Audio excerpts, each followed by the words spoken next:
What's going on? It's Jack Banks NBA back for another edition looking at Ja'Kobe Walter today. Walter came into Baylor as a highly touted freshman, somebody who a lot of people thought could have a lot of success, and he had it. Immediately at Baylor, they started off undefeated, and Walter was a big reason why. He was hitting a lot of his three-pointers, but also mid-range shots as well, and rebounding the ball decently well, competing on defense, and they got off to a really good start, as I said, undefeated. Now, at this point, if you would have just took a snapshot of the season and stopped right there, Walter, for me, was in my top 5, and a guy who I think across the board was a top 10 pick. As the year went on, though, things didn't turn out quite as good for Walter and Baylor overall, although they still had a solid year. So you might think that this is a little bit nitpicky on my part. You know, Walter still finished the year as the leading scorer on a solid Baylor team as a freshman. So that's a big positive, right? And yeah, on face value it is. But when you look a little bit deeper into the numbers, there are some concerns that pop up. So number one, you know, he shot below 40% from the field, 35% from 3, which is solid, but the below 40% from the field is concerning. Now, he did shoot 79% from the free throw line, which says to me that some of his shooting is more shot selection than it is necessarily not being capable, right? But for me, the other concern is that as the year went on, Walter got worse, not better. All pretty much across the board, his percentages, his just numbers overall from the non-conference to the conference portion of the season got worse. And I know, you know, the conference play is typically more difficult, but it also is a better indication for me of what your life is going to be like at the NBA level. You've got teams who know who you are. They've maybe seen you once before. They have a scouting report. They've seen you play similar competition. It's a lot like the NBA.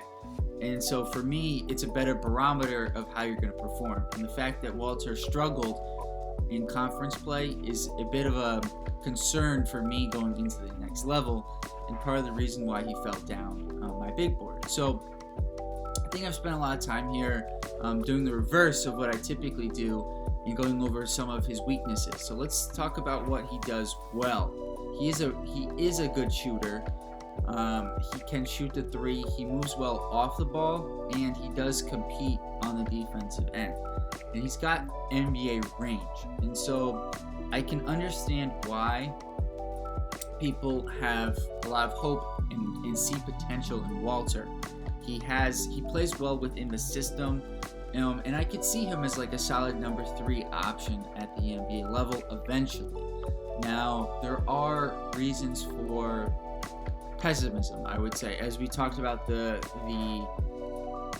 bad percentages, and also the fact that he's not a playmaker and he's not like a great defender. He competes, but he's not a great defender overall. Like 1.1 steals, 4.5 rebounds, solid, but I wouldn't say like he's like a solid team defender rather than like a good individual defender.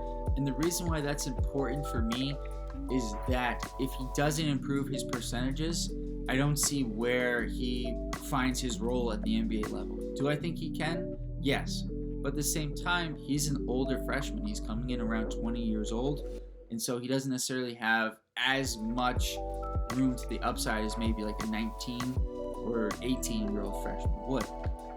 So right now, I see him being picked anywhere between 10 to 18 in the draft, with fits like potentially the Bulls and the Trailblazers. I think would be good fits for him, just in the sense that I could see the Bulls looking to rebuild this summer, depending on what happens with DeRozan. Maybe they ship out Levine, and that could give Walter time, whether at the G League level or with the big team, to develop, because I think he's going to need a couple years if he's going to reach his potential.